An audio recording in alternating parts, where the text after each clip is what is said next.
मी श्रद्धा टपाल. टिटवाळा न्यूज मध्ये आपलं हार्दिक स्वागत. चला पाहूयात आजच्या काही ठळक घडामोडी. टिटवाळ्यातील वेदव्यास इंग्लिश मीडियम शाळेत प्रवेश सुरू.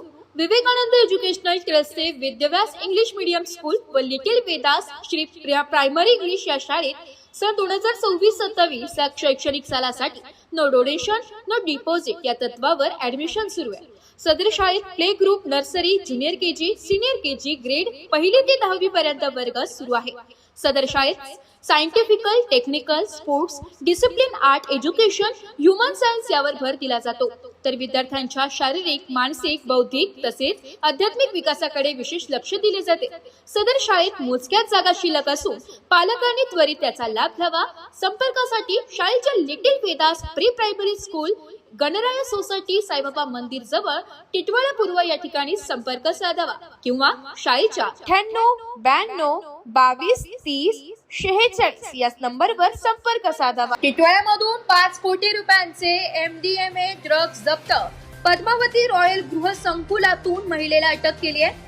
टिटवाळ्यातील पद्मावती रॉयल या गृह संकुलातून एका 40 वर्षीय महिलेला तब्बल 5 कोटी रुपयांचे MDMA सह अँटी नार्कोटिक सेलने रविवारी पहाटे 5 वाजता ताब्यात घेतल्याने मोठी खळबळ उडाली असून मुंबईतील ड्रग्ज कलेक्शनची सूत्रे टिटवाळ्यापर्यंत पोहोचली. याबाबतचे सविस्तर वृत्त असं की anti narcotic cell Ghatkopar unit कडून साकीनाका पोलीस ठाण्याच्या अंतर्गत दाखल असलेल्या CR नंबर 45/26 अंतर्गत NDPS गुन्ह्यातील मुख्य आरोपी फ्रान्सिस पॉल यांच्याकडून 104 ग्रॅम MDMA ड्रग्ज जप्त करण्यात आले होते.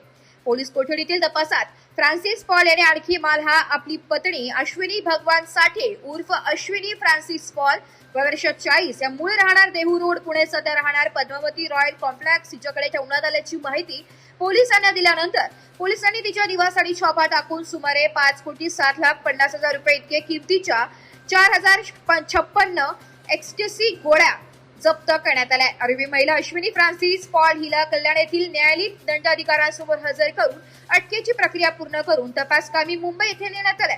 सदर घटनेमुळे टिटवाळा परिसरात खळबळ उडालेली असून भाड्याने खोल्या देणाऱ्यांची कसून चौकशी करण्याची मागणी या निमित्ताने नागरिकांतून होत आहे. Report Titwala news, Titwala. तर या होत्या आजच्या काही ठळक घडामोडी. उद्या पुन्हा भेटू याच ठिकाणी.